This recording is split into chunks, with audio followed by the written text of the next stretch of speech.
सभी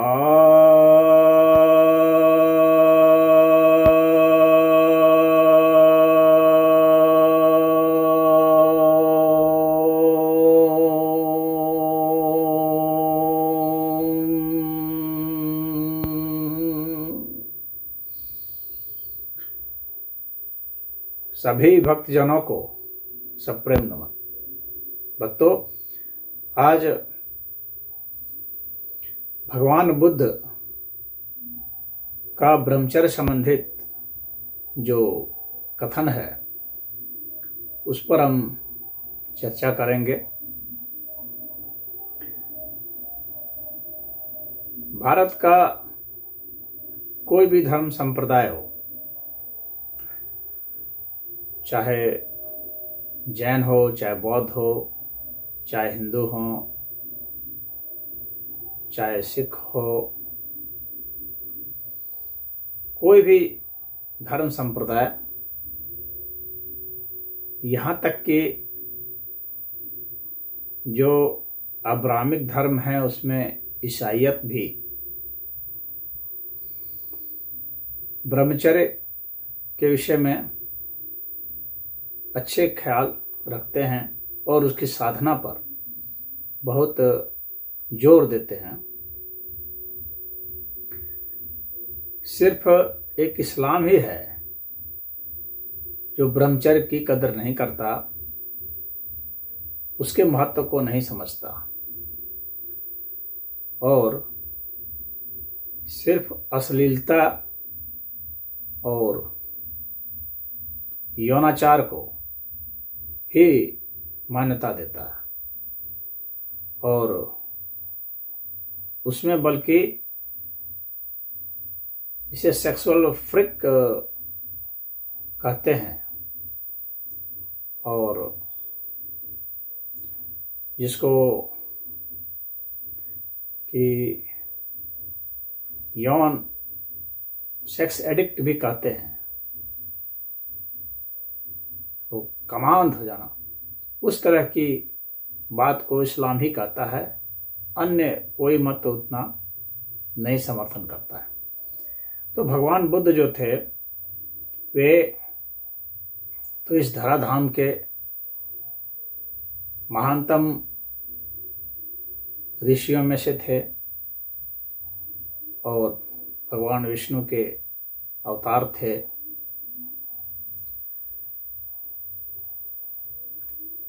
तो उनका ब्रह्मचर्य पर जोर रहना स्वाभाविक ही है। कुछ ऐसे वामपंथी इतिहासकार हैं जिन्होंने कि भगवान बुद्ध को नास्तिक बताने की कोशिश की, सनातन धर्म विरोधी बताने की कोशिश की। वे यह नहीं बता पा रहे हैं कि यदि वे नास्तिक होते तो वेद को क्यों मानते, यज्ञ की, वेद की, गायत्री की प्रशंसा क्यों करते, वे निर्वाण की, पुनर्जन्म की, देवताओं की बात क्यों करते, वे योग साधना की बात क्यों करते, वे ध्यान की, समाधि की बात क्यों करते, वे इंद्र की, ब्रह्मा की, अनंत की, आनंद की बात क्यों करते। और सबसे बढ़कर बात है वे सत्य की और ब्रह्मचर्य की, इन सब की बात करते ही क्यों। कोई नास्तिक बात नहीं करता है। नास्तिक तो बस खाओ पियो और भोग करो, भोग की बात करते हैं। वे योग की बात नहीं करते हैं। नास्तिक जो योग की बात करने लगा वो नास्तिक नहीं रहा, क्योंकि जो साधना पथ पर भी चल पड़ा वो नास्तिक नहीं आस्तिक होता है।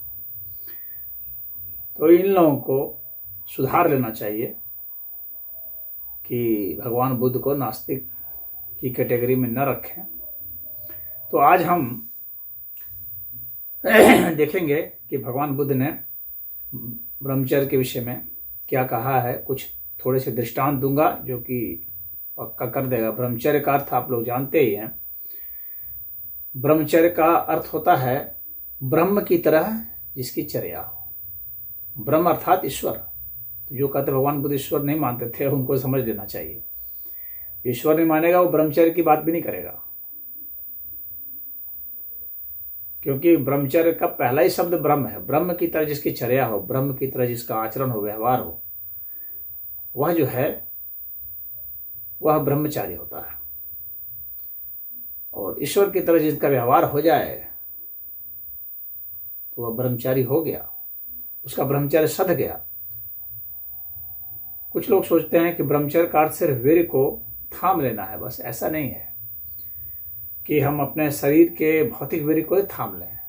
भौतिक वीर्य का रूपांतरण करना है, ओज में, तेज में भौतिक वीर्य का रूपांतरण करना है, उसका उस पर नियंत्रण करना है, इस तरह से कि हमारे काम पर नियंत्रण हो जाए, काम वासना पर नियंत्रण हो जाए, क्रोध पर नियंत्रण हो जाए, घृणा पर, हिंसा पर, जो हमारे में जो पशुत्व है उस पर नियंत्रण हो जाए, और उस ऊर्जा को हम और बेहतर ऊर्जा में बदल सकें, उसे बेहतर कार्यों में लगा सकें, बेहतर भावों में तब्दील कर सकें, बेहतर विचारों में उसे बदल सकें, और हम इस अस्तित्व के रहस्य को, तत्वबोध को समझ सकें। आखिर इसके पीछे विज्ञान क्या है, इसके पीछे ज्ञान क्या है, यह हम समझ सकें और फिर अपना उद्धार कर सकें। यह ब्रह्मचर्य का ध्येय है।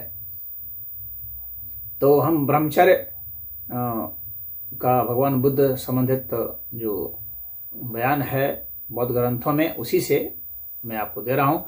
तो सुत्त निपात ग्रंथ के जो सबसे महत्वपूर्ण ग्रंथों में से एक है बौद्ध संप्रदाय का, उसके महामंगल सुत्तम नामक अध्याय की 10वीं जो गाथा है वह कहती है, तपो च ब्रह्मचर्यम च अरिय सच्चान दस्सनम निब्बाण सक्षी क्रिया च एतम मंगलम उत्तमम। अर्थात तप, ब्रह्मचर्य, आर्य सत्य दर्शन और निर्वाण का साक्षात्कार ये उत्तम मंगल हैं। भगवान बुद्ध आर्य की भी बात करते थे, आर्य अर्थात श्रेष्ठ। और ये सब जो इतिहासकार हैं ये कहते हैं आर्य एक जाति है जो बाहर से आई है ये तो इनकी बुद्धि रही है, और इस तरह का बरगलाने की कोशिश किया है इन लोगों ने। अब यहाँ पर आप देख रहे हैं कि ब्रह्मचर्य का कितना जोर दिया है। तप और ब्रह्मचर्य ये भारत के ऋषियों की सबसे महान परंपरा में से एक है, और बिना इनकी साधना के यहाँ किसी को भी संत और ज्ञानी नहीं माना जाता है। अब इसके बाद हम धमिक सुत्तम में आते हैं, जिसकी 25वीं गाथा जो है वह है, पाणम न हाने न च दिन मादिये मुषा न भाषे न च मज्जपो सिया। अर्थात अब्रह्मचर्य विरमेय मेथुना रतिम न भुंजेच विकाल भोजनम। अर्थात प्राणवध न करे, यानी हिंसा न करे, अहिंसा। भगवान बुद्ध का अहिंसा पर बहुत जोर रहा है। चोरी न करे, झूठ न बोले, और न शराब पिए। नशा के विरुद्ध में भी बोला है, असत्य भाषण नहीं करने के लिए कहा है। ये नास्तिकों के उपदेश नहीं होते हैं। नास्तिक तो यही सब करते हैं, मारेंगे, चोरी भी करेंगे, भ्रष्टाचार करेंगे, झूठ भी बोलेंगे और शराब भी पिएंगे सब नास्तिक ये करते हैं, और वैसे ही के लिए भगवान बुद्ध ने उपदेश दिया है। अब इसके बाद कहते हैं कि अब्रह्मचर्य और मैथुन, अब्रह्मचर्य और मैथुन से विरत रहे, और रात्रि में विकाल भोजन न करे। यानी रात्रि में अधिक भोजन करने के लिए भोजन न करे तो वो अच्छा है, और रात्रि में भोजन नहीं करना चाहिए, स्वास्थ्य के लिए हानिकारक होता है।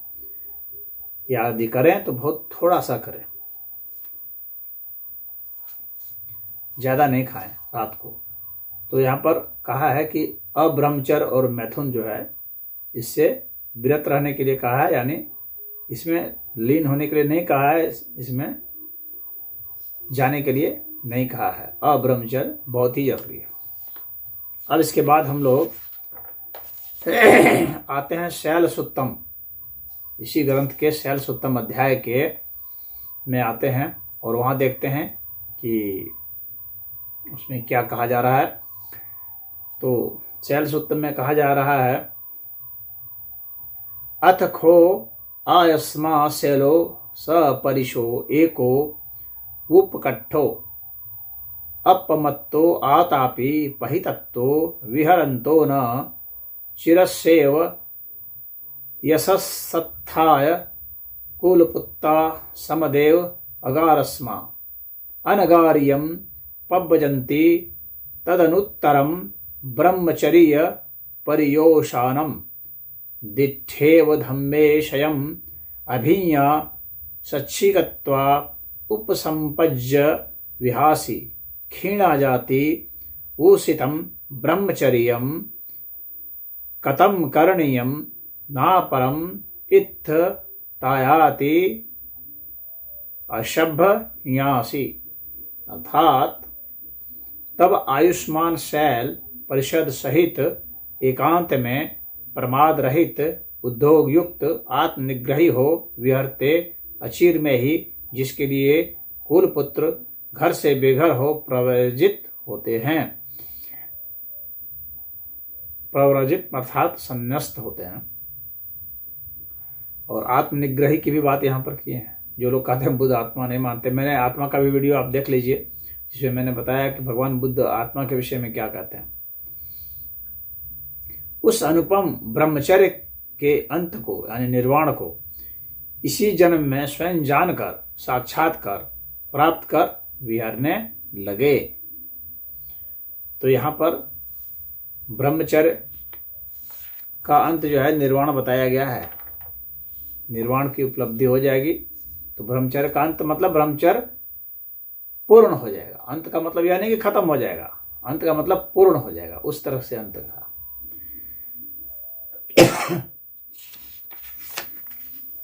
अब इसके बाद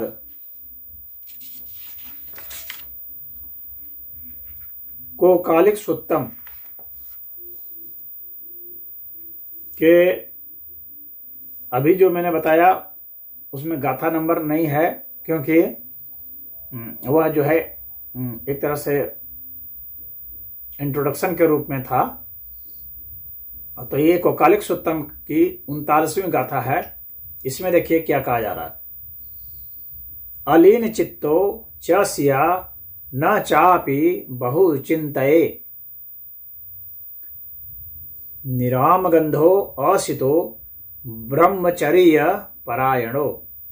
अर्थात आलस्य रहित चित्त वाला हो, बहुत चिंता न करे, क्लेश रहित और अनासक्त हो, ब्रह्मचर्य का पालन करे।